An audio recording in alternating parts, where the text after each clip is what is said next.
I rise today to talk about a new record that has been set. It has nothing to do with the number of votes the highway bill garnered last week in the Senate. It has nothing to do with length of service of Senator Mikulski. This year, for the first time in history, one state has 4 teams in the Sweet 16 of the NCAA Men's Division I basketball tournament. That's the state of Ohio. Special congratulations to Ohio State University in Columbus, the University of Cincinnati in Hamilton County, Ohio University in Athens, Ohio, and Xavier University also in Cincinnati for their outstanding run so far in making our state proud. I'm hosting for the 5th time an annual Ohio College Presidents Conference next week. We bring in 50, 60 college presidents to meet with each other and to meet with me and to bring in, we bring in people from the administration, Republican, Democratic House and Senate members who lead on higher ed issues. We bring these 55 or 60 college presidents in from Ohio for a day and a half from 2-year public and private institutions, 2-year community colleges, 4-year colleges and universities. They learn best practices from one another. They build relationships that help all of them, all 55 or 60 of these college presidents, do better. Perhaps we'll talk a little more about college sports this year because of these 4 Ohio teams that made the Sweet 16. And we also know that another point of reference for Ohio this year, March Madness started in Dayton and what's become an important tradition in the Miami Valley and in our country.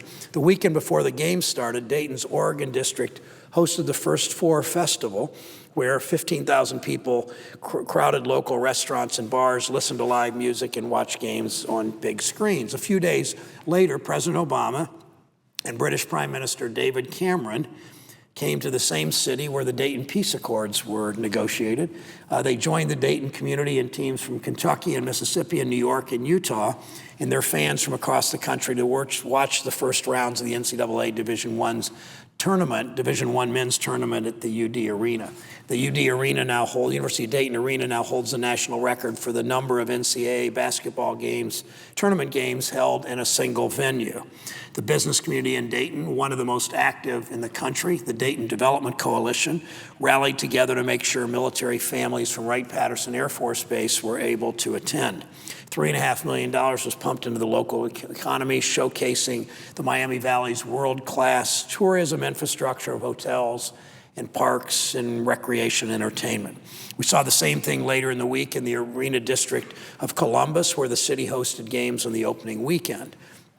Local Columbus leaders and businesses hosted teams from St. Louis and North Carolina and Michigan, New York, Tennessee, California, and Washington with their fans.